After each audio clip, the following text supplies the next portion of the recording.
ओम शांति। एक महिला संत जो कि बैरागी थी,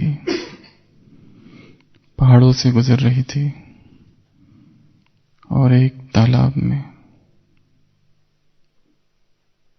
जब उसे प्यास लगी और वो पानी पी रही थी, उसके हाथ में अचानक एक बहुमूल्य हीरा आ गया जो उसने अपनी झोली में रख दिया और वो वहां से आगे गई। एक युवक उसको दिखाई दिया और वो बहुत भूखा था, तो उस युवक ने कहा कि आपके पास कुछ खाने के लिए है? तो वो कहती हाँ, थोड़ा बहुत है, और वो अपनी झोली से कुछ भोजन उसको देती है।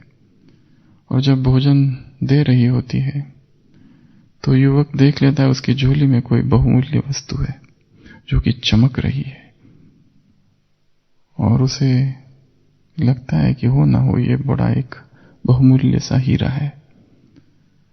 तो वो उससे कहता है कि तुम तो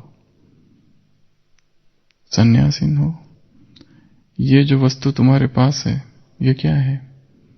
वो कहती है ये मुझे वहां मिला। तो वो कहता है क्या ये तुम मुझे दे सकती हो? वो कहता है ले लो, और वो उसको दे देती है और वो चला जाता है। सोचता है अब तो जीवन भर काम करने की आवश्यकता नहीं है, और अच्छा ही मूर्ख बना दिया उसको। ये तो जिस तरह का हीरा है ये बहुत बहुत बहुमूल्य हीरा है, परंतु कुछ दिनों के बाद उसके मन में कुछ हलचल होती है और वो वापस आ जाता है और वो कहता है ये हीरा तुम वापस ले लो। उस संत महिला से कहता है कि ये हीरा तुम वापस ले लो, इसके बदले मुझे कुछ और दे दो। तो वो कहती तुम्हें क्या चाहिए? वो कहता है जिस कारण से, जिस वजह से तुम मुझे ये दे सकी, तुम मुझे वो दे दो,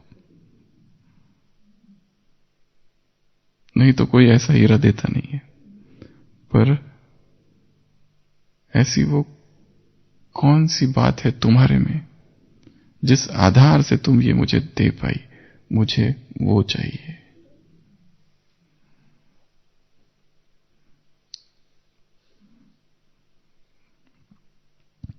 भारतीय संस्कृति में नारी का बहुत ही उच्च स्थान है और उसमें कुछ ऐसे गुण हैं जो शायद पुरुष में कभी नहीं हो सकेंगे। वैसे आत्मा न मेल है न फीमेल, परंतु फिर भी जब आत्मा स्त्री देह में प्रवेश करती है तो उसमें कुछ गुण अपने आप समा जाते हैं। तो आज इंटरनेशनल विमेंस डे है, अंतर्राष्ट्रीय महिला दिवस 8 मार्च। वैसे तो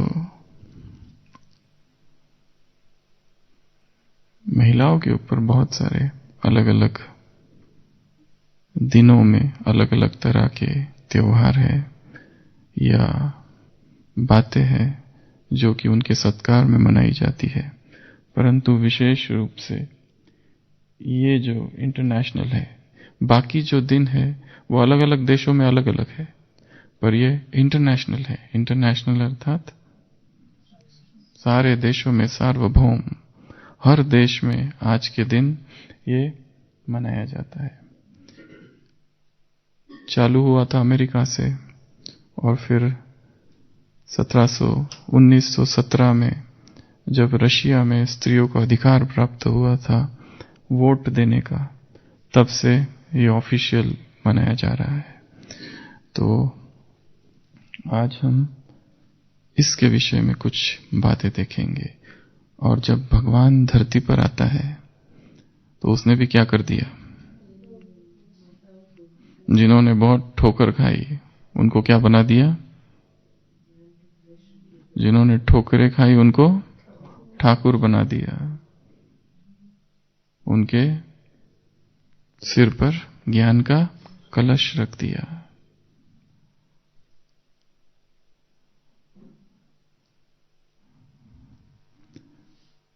तो भगवान ने ये एक ऐसा कार्य किया कि जो आज तक किसी भी धर्म स्थापक ने नहीं किया। जितने शास्त्र लिखे गए सब किसने लिखे? पुरुषों ने लिखे। और पुरुषों ने फिर क्या लिखा कि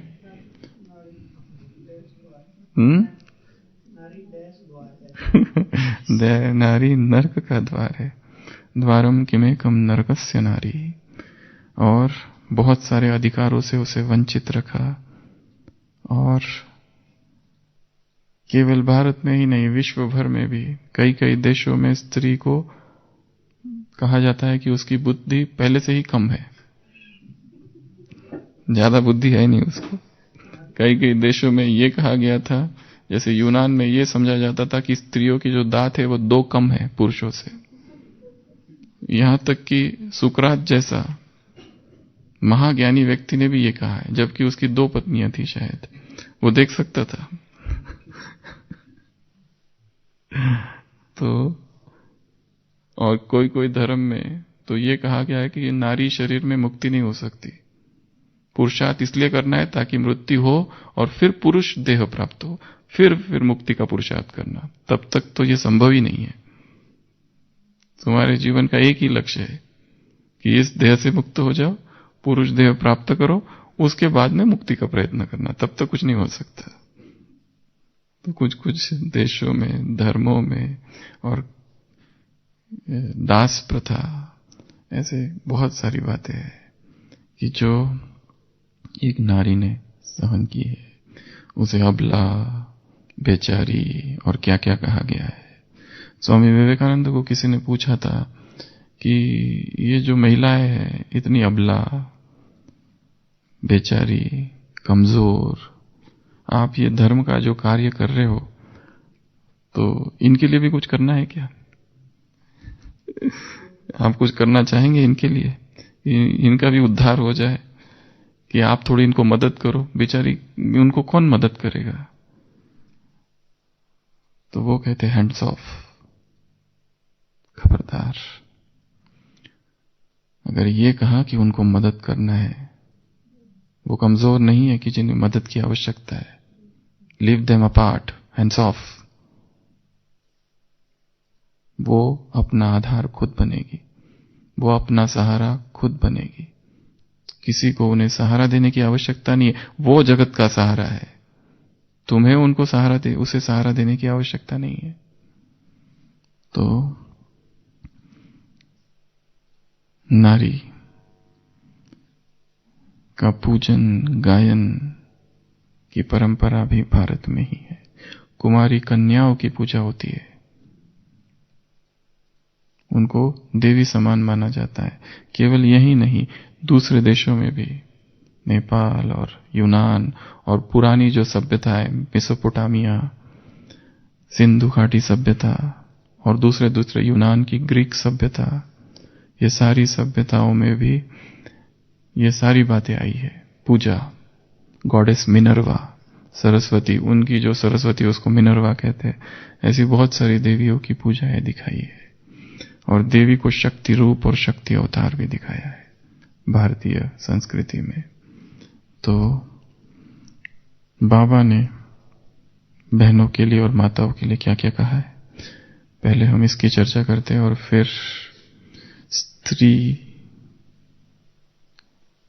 या महिला, उनमें ऐसी कौन सी बातें हैं जो उन्हें महान बना देती है, उसकी चर्चा करेंगे। तो बाबा ने क्या कहा हुआ है? नारी कौन है? स्वर्ग का द्वार। नारी कौन है? शिव शक्ति है। नारी तू कल्याणी, नारी तू नारायणी। और क्या कहा? वंदे मातरम। भगवान आया और भगवान ने उसको नमन किया। और क्या कहा? माताओं की जय हो। और क्या कहा? शिव शक्ति। और क्या कहा? उद्धारक। और क्या कहा? कितने जन्मों के लिए उद्धार करती है? 21 जन्मों के लिए उद्धार करती है, 21 पीढ़ियों का उद्धार करती है। और क्या करती है? हाँ, 2 कुल को संभालने वाली है, इधर और उधर। और अगर ये ज्ञान पुरुष देते शुरुआत में तो क्या होता प्रभाकर भाई? हाँ, क्या होता? डंडे खाते। क्यों? हाँ? अगर ये ज्ञान छोटे छोटे कुमार तो क्या होता अगर ये ज्ञान की शुरुआत ब्रह्मा कुमारी से, प्रजापिता ब्रह्मा कुमार ऐसा होता, इसका नाम कुमार इज ऑप्शनल, तो क्या होता? इतनी संख्या नहीं होती।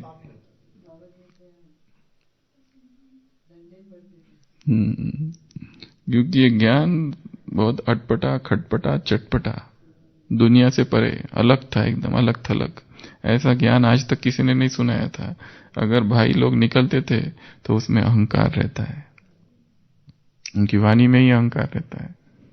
झगड़े हो जाते थे, वहीं दंगा फसाद हो जाता था। ये आ गए हमको क्रिश्चियन बनाने या फिर हिंदू धर्म से भ्रष्ट करने, वेदों का खंडन करने, बहुत सारी बातें हो गई होती। बातें तो हुई, तब भी हुई, बहनों ने दिया तब भी हुई, पर वैसी नहीं हुई। वैसी होती अगर पुरुष देते तो कुछ और ही होता। तो और क्या कहा बाबा ने बहनों के लिए? हाँ, बहनों को आगे, लेडीज फर्स्ट। और हाँ, वो हो गया। और कुल दीपक। और क्या? कुल देवी। और शेरनी शक्तियां है। और मातृ स्नेह की पालना। और जटाएं खुली हो, हाथ में मुरली हो, तुम हो राज ऋषि, साकार मुरली है। और गुरु भाई, वाह टीचर्स वाह। बाबा ने बहनों को क्या बना दिया? टीचर बना दिया। वो आते ही दीदी बन जाती है तुरंत। और दादा बनने को कितना टाइम लगता है सुशील भाई? अब तक नहीं बने हो। हाँ, इतने साल हो गए पर दादा अब तक नहीं बने। और ये तो अभी अभी आती है छोटी सी कुमारी, और बड़े बड़े लोग भी उसको दीदी दीदी दीदी कहना चालू कर देते। तो क्या?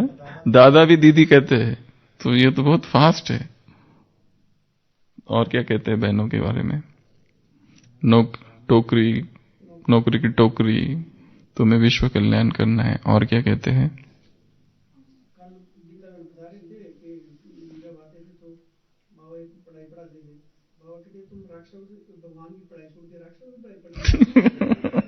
क्या भगवान की पढ़ाई पढ़ के छोड़ के राक्षसों की पढ़ाई पढ़ने जा रहे हो? और बाण मारे, हाँ, कन्याओं ने बाण मारे। और भीष्म पितामह अर्थात धर्म के जो धुरंधर है, जो दिग्गज है, वो सारे झुकेंगे एक दिन कुमारियों के आगे। हाँ, अच्छा, तुम नहीं बता सकते तो बाबा ने हमको बताया नहीं, या दीदी से पूछ के बताऊंगी। और ज्ञान गंगाएं हो तुम एक जगह नहीं रहना है, तुम्हें तो बहना है और सारे जगत को डुबो देना है इस ज्ञान में। और हाँ, स्वर्ग के पासपोर्ट का ठप्पा लगाने वाली हो। और सब कुछ स्वयं में समाने वाली, सबकी पालना करने वाली माँ हो, जगत जननी हो, जगन माता हो। और कुमारी अपने आप को माता समझे, और माता है अपने आप को क्या समझे? ब्रह्मा कुमारी समझे। उल्टा गणित है थोड़ा यहाँ। और यहाँ पर सारे वो जो लौकिक संबंधी है सब हटा दिए। यहाँ पता नहीं चलता है कौन माँ है कौन बेटी है, कौन उसकी बहन है और कौन क्या है। वो सारे लौकिक संबंधों से पार। जगदीश भाई जी ने अपने अनुभव में लिखा है कि मम्मा खड़ी थी, उसकी माता रोचा माता वो थी, पता ही नहीं चल रहा था, वो भी उसको माँ कह रही थी। कौन किसको माँ कह रहा है, मम्मा कह रही है, और कौन किसकी बेटी है, कुछ समझ में नहीं आ रहा था। तो ये ऐसा है। और राइट हैंड है बाबा का, शिव शक्ति है। और तो आज के इस अंतर्राष्ट्रीय महिला दिवस पर हम कुछ ऐसी गुणों की या मूलभूत संस्कार जो होते हैं स्त्रियों के, उस पर हम चर्चा करेंगे, जो उनमें बचपन से ही होते हैं, और यदि नहीं है तो अभी धारण करना। और भाई लोग क्या करेंगे? धारण कराएंगे। अच्छा। आत्मा वैसे फीमेल ही है, एक पुरुष केवल परमात्मा है, बस शिव बाबा, उसके अतिरिक्त और कोई है ही नहीं। शिव बाबा कुमार है।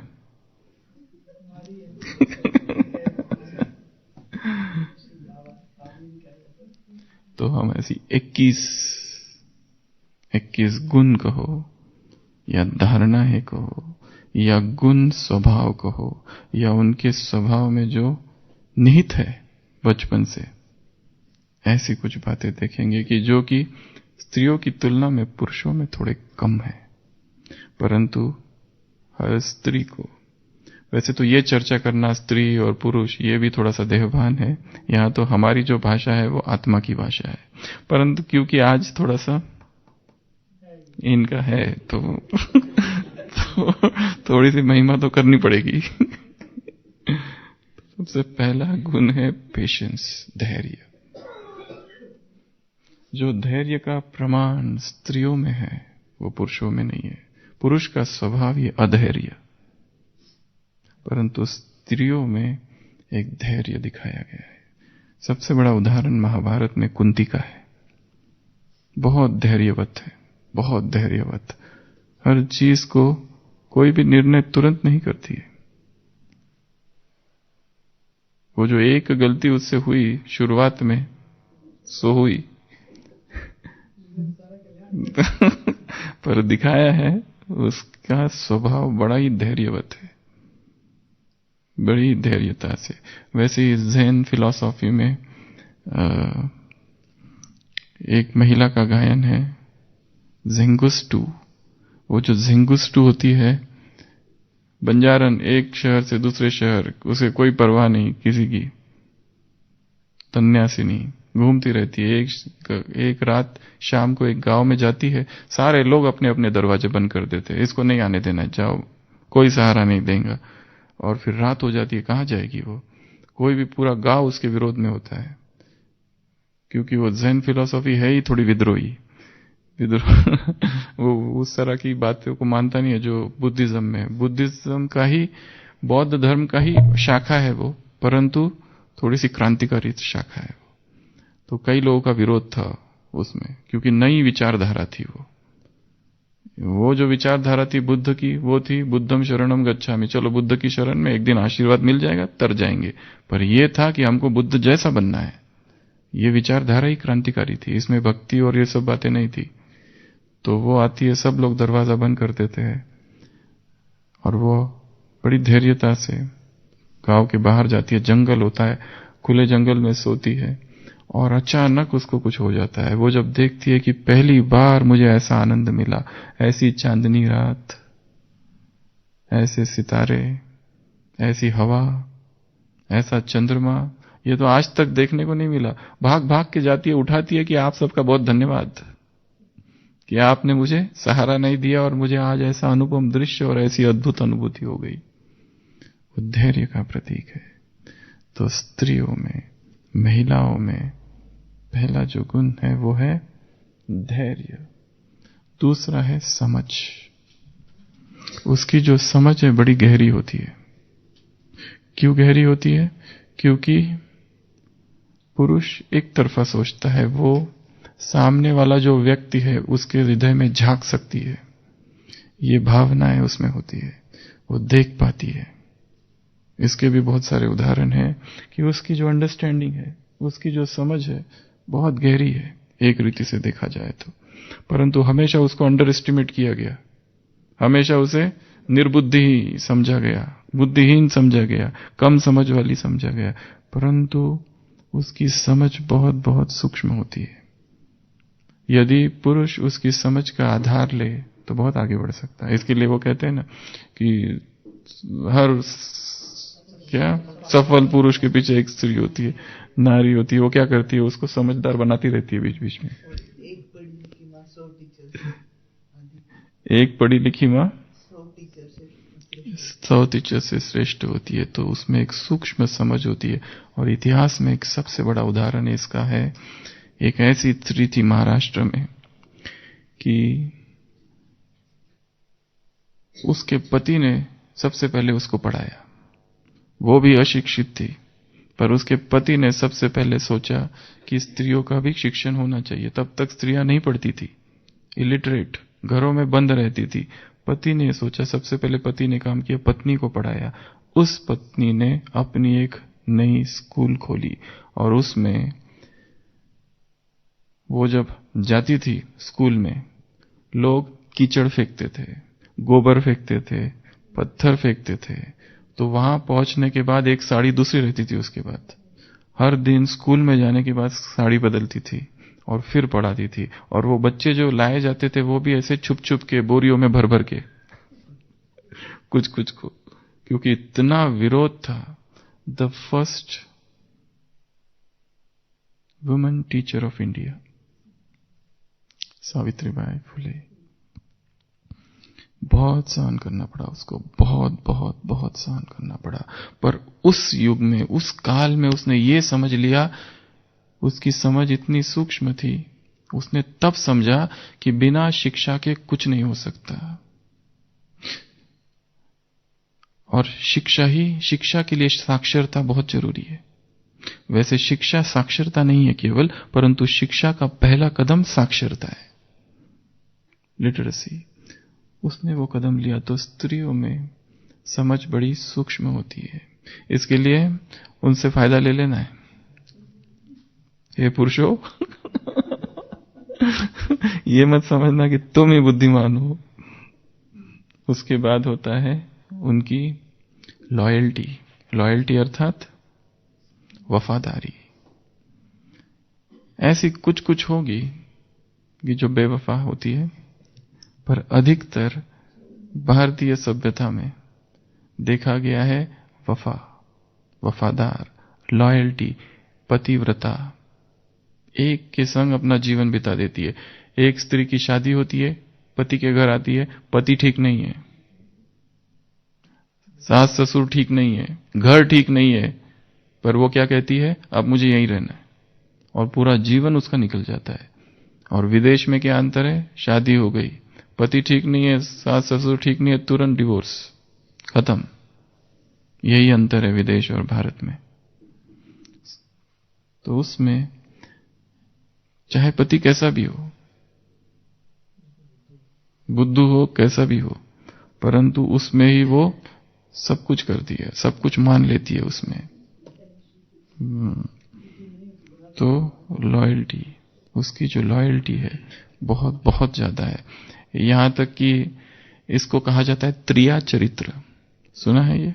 त्रिया, मुरली में आया है ये शब्द, त्रिया, त्रिया चरित्र, त्रिया चरित्र अर्थात स्त्री चरित्र। इसमें स्त्री चरित्र अर्थात ये समझ की बात है कि बड़ी चतुराई होती है उसमें, उसकी समझ में।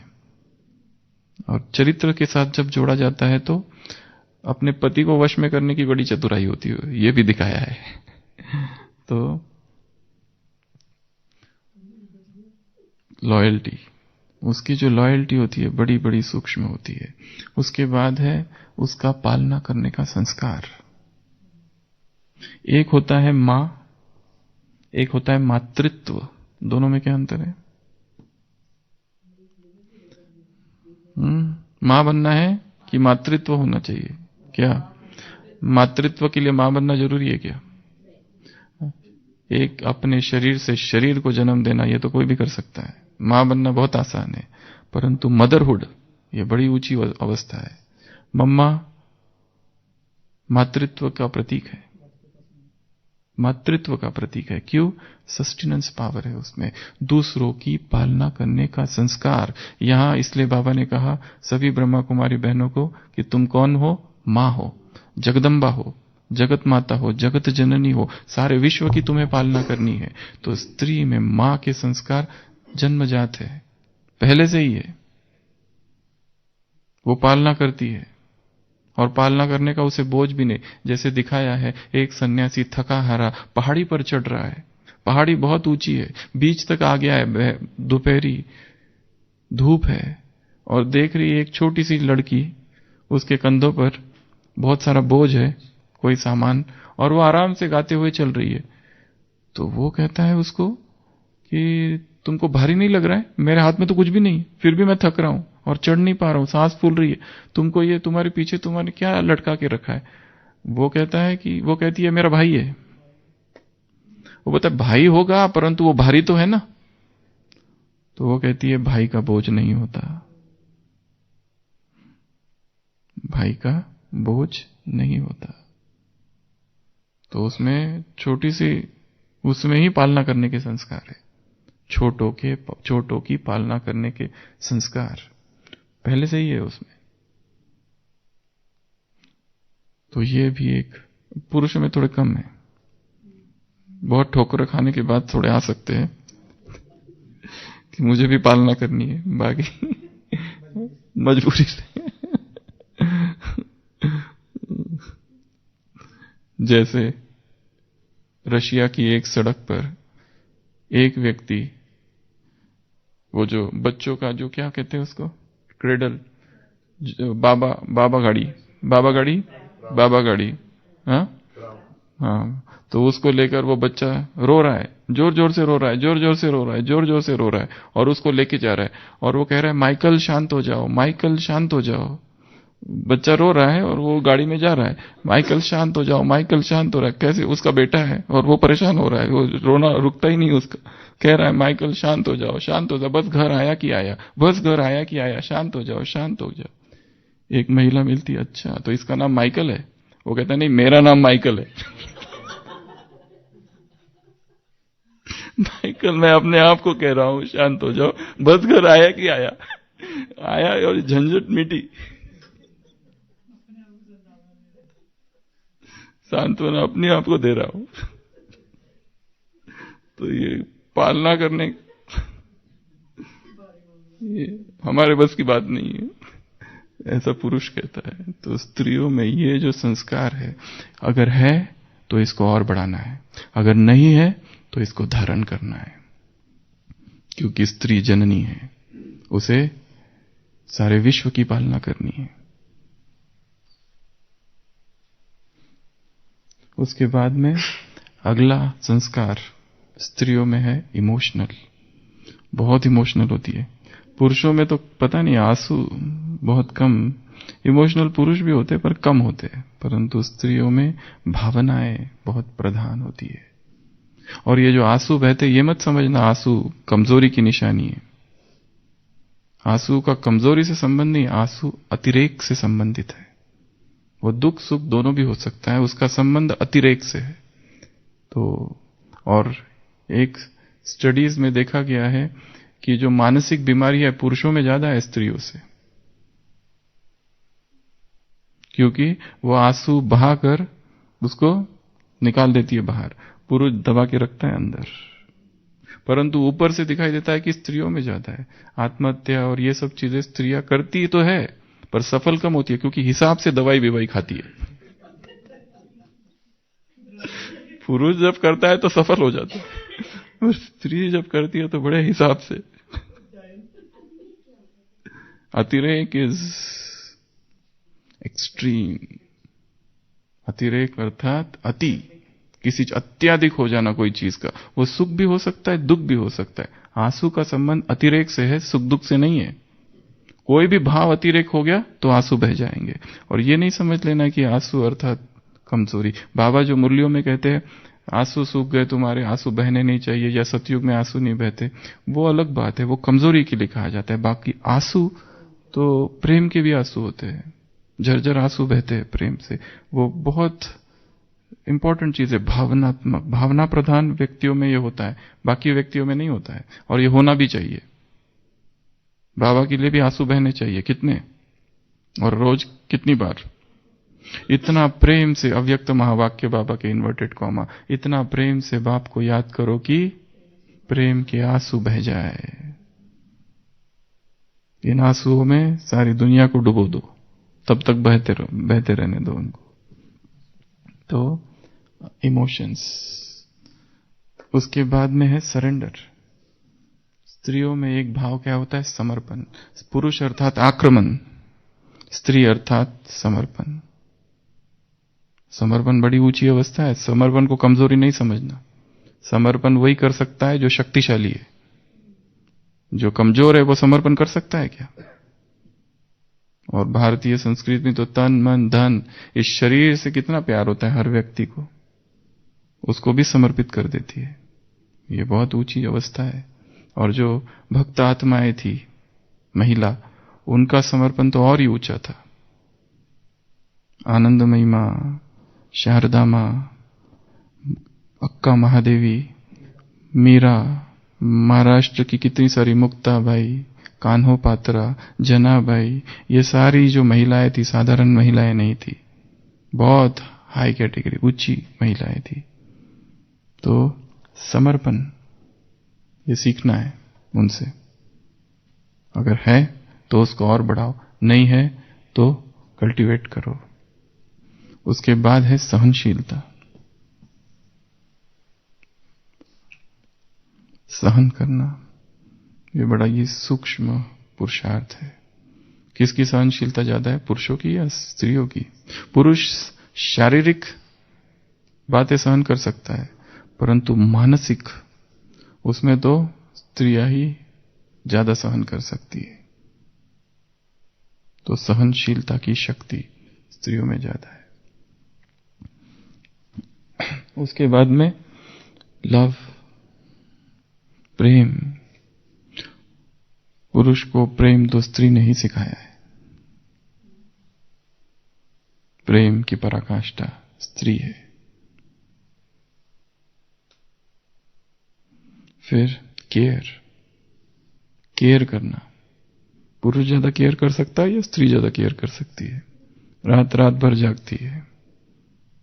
हमारे पास बहुत सारे ऐसे मरीज आते हैं कि जो पुरुष पेशेंट पैरालाइज हो गया और उनका सब कुछ उनकी युगल करती है पत्नी, जो कि एक लेबर भी नहीं करेगा, वो सब कुछ करती है, सब कुछ। ऐसे आज कितने सारे लोग होंगे ऐसे आबू में ही कि जो घर पे पड़े हुए हैं पैरालिसिस अटैक के साथ, उठ नहीं सकते, चल नहीं फिरते, वही सब कुछ करना होता है। कौन करेगा? बेटा बेटी नहीं करते, वो ये उसकी पत्नी करती है सब कुछ। तो वो केयर। उसके बाद में कोमलता, टेंडरनेस। कठोरता इधर, उधर कोमलता है। भाव की कोमलता, स्वभाव की कोमलता।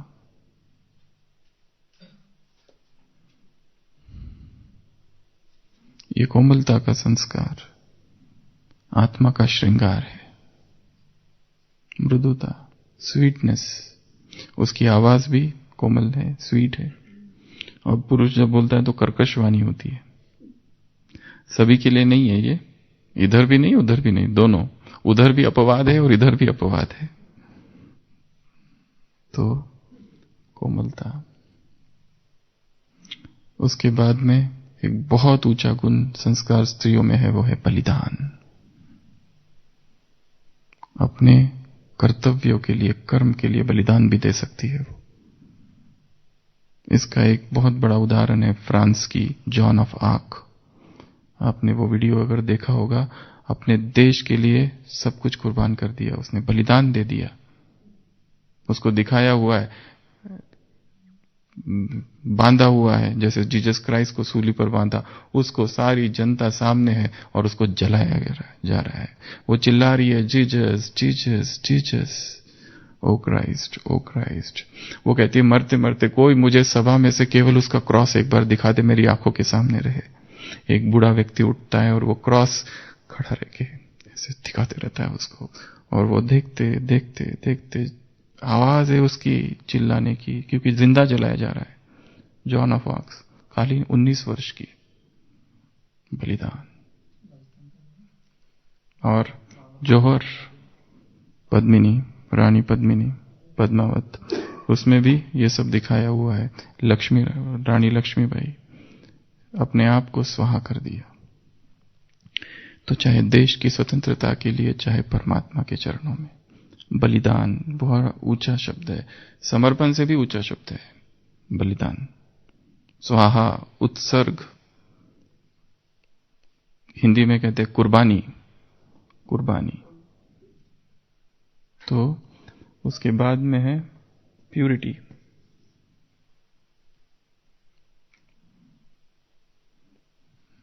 विकार की कामनाएं स्त्रियों में कम है।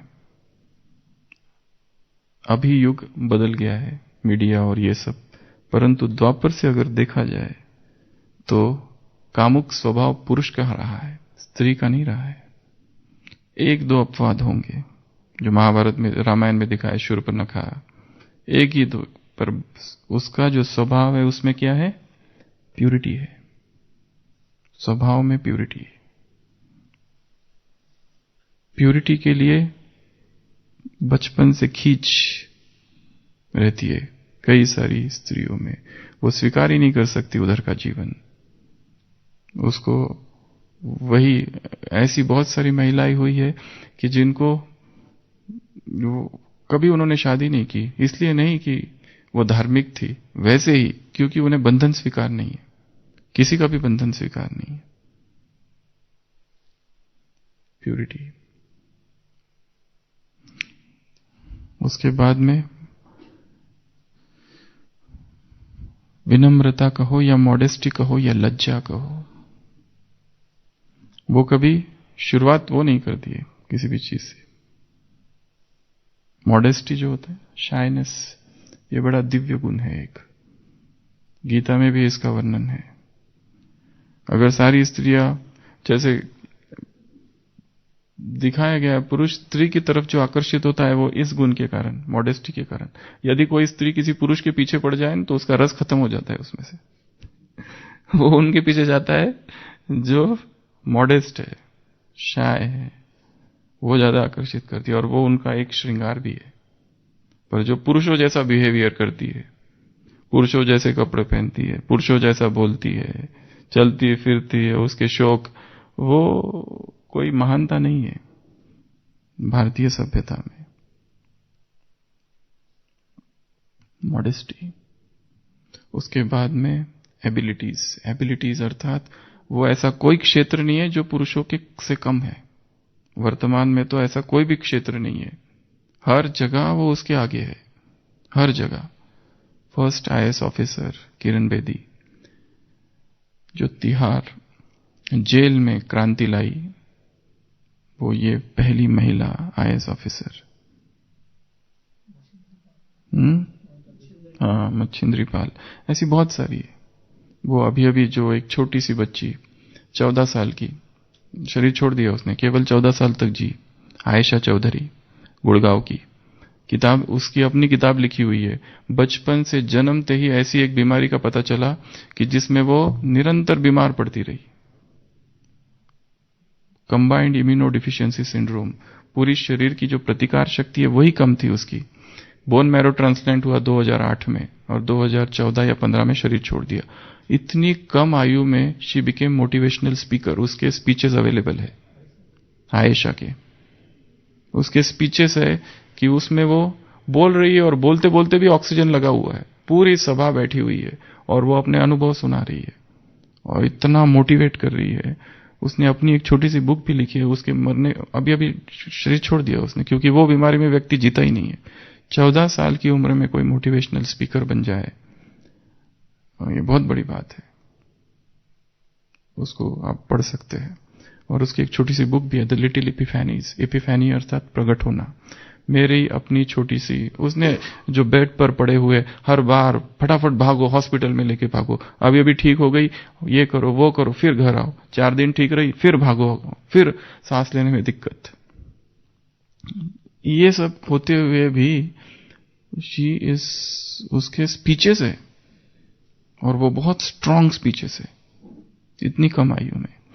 तो एबिलिटीज, ऐसा कोई क्षेत्र नहीं है कि जहां वो स्त्री कम है पुरुषों से, चाहे स्पोर्ट्स हो, चाहे और कोई क्षेत्र हो।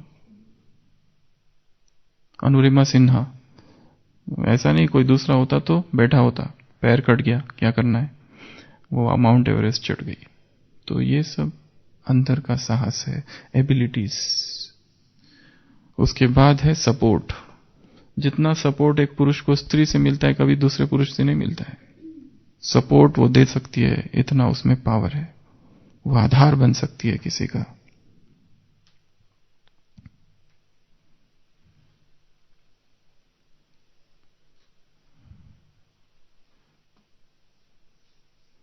आधार, सहारा, अवलंबन, गिरतियों को सहयोग देने की जो उसमें कला है और किसी में नहीं है।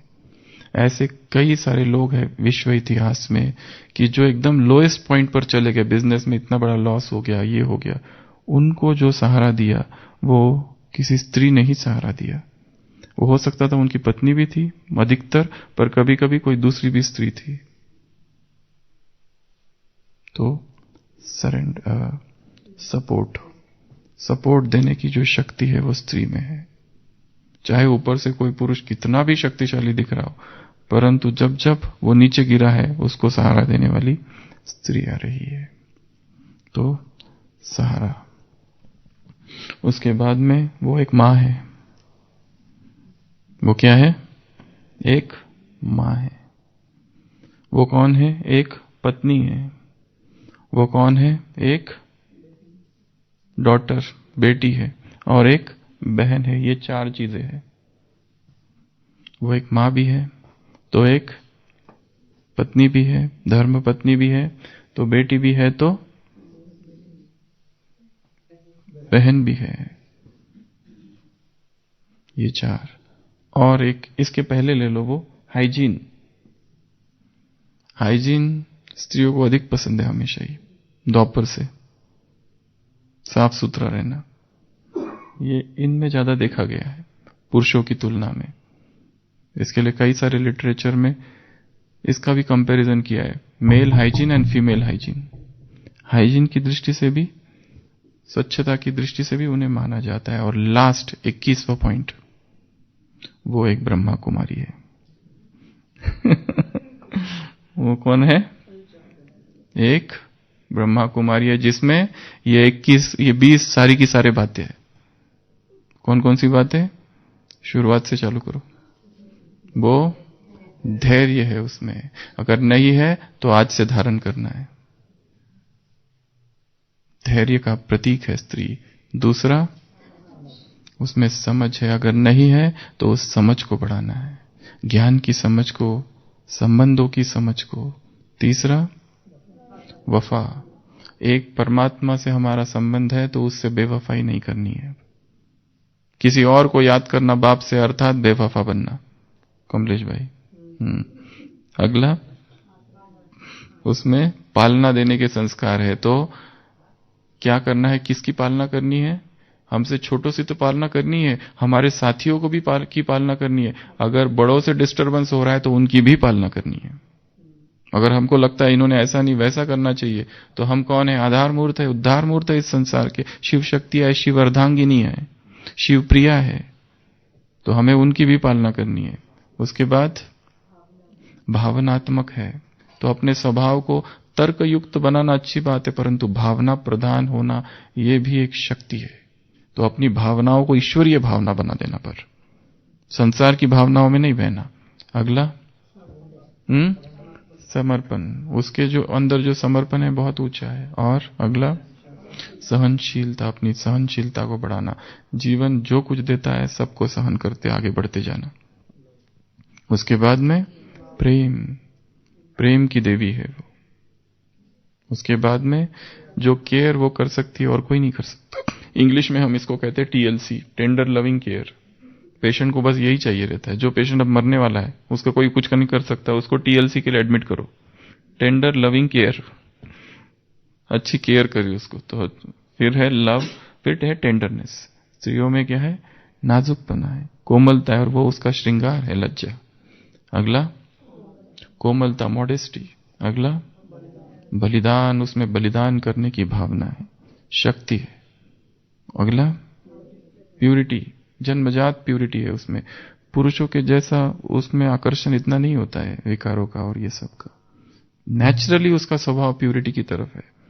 इसके लिए स्त्रियों को प्यूरिटी धारण करना बहुत आसान है। ब्रह्मचर्य की किताबें किसके लिए लिखी हुई है? पुरुषों के लिए। क्यों? कि स्त्रियों के लिए लिखा है ब्रह्मचर्य फॉर फीमेल्स, बहुत कम। ब्रह्मचर्य की किताबें किसके लिए लिखी हुई है? पुरुषों के लिए लिखी हुई है। ये सारी विकारी दृष्टिवृत्ति इनकी है, तो ये ज्यादा विकारी हुए हैं। कामुक स्वभाव पुरुषों का ज्यादा है, स्त्रियों का कम। बाकी चाणक्य के मत थोड़े अलग है, वो अलग बात है। और विनम्र, फिर उसके बाद एबिलिटीज, उसकी योग्यता है, वो कुछ भी कर सकती है जो पुरुष कर सकता है, ऐसा कुछ भी नहीं कि वो नहीं कर सकती। अगला सपोर्ट, वो सपोर्ट दे सकती है। अगला फिर ये चारों संबंध, और एक हाइजीन की दृष्टि से। और लास्ट बताया ब्रह्मा कुमारी। एक लास्ट कविता और फिर पूरा कर रहा हूं इस क्लास को।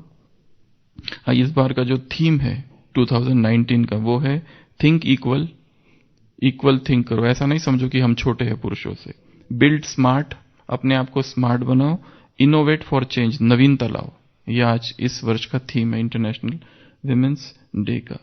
तो और ये भारतीय सरकार की ओर से हम देख रहे थे बहुत सारी योजनाएं, 17 योजनाएं, बेटी बचाओ, बेटी पढ़ाओ, सर्व शिक्षा अभियान, तो बहुत सारी, gender budgeting, self help group, स्वयं सिद्ध स्कीम, स्वधा स्कीम, किशोरी शक्ति योजना, महिला समृद्धि योजना और राष्ट्रीय महिला कोष, ढेर सारी चीजें हैं। तो एक सुंदर कविता है और उसके बाद क्लास को पूरा करते हैं। कोमल है कमजोर नहीं तू, शक्ति का नाम ही नारी है। जग को जीवन देने वाली, मौत भी तुझसे हारी है। सतियों के नाम पे तुझे जलाया, मीरा के नाम पे जहर पिलाया, सीता जैसी अग्नि परीक्षा आज भी जग में जारी है। कोमल है कमजोर नहीं तू, शक्ति का नाम ही नारी है। इल्म हुनर में, दिल दिमाग में, किसी बात में कम तो नहीं, पुरुषों वाले सारे ही अधिकारों की अधिकारी है। बहुत हो चुका अब मत सहना, तुझे इतिहास बदलना है। नारी को कोई कह ना पाए, अबला है बेचारी है। कोमल है कमजोर नहीं तू, शक्ति का नाम ही नारी है। ओम शांति।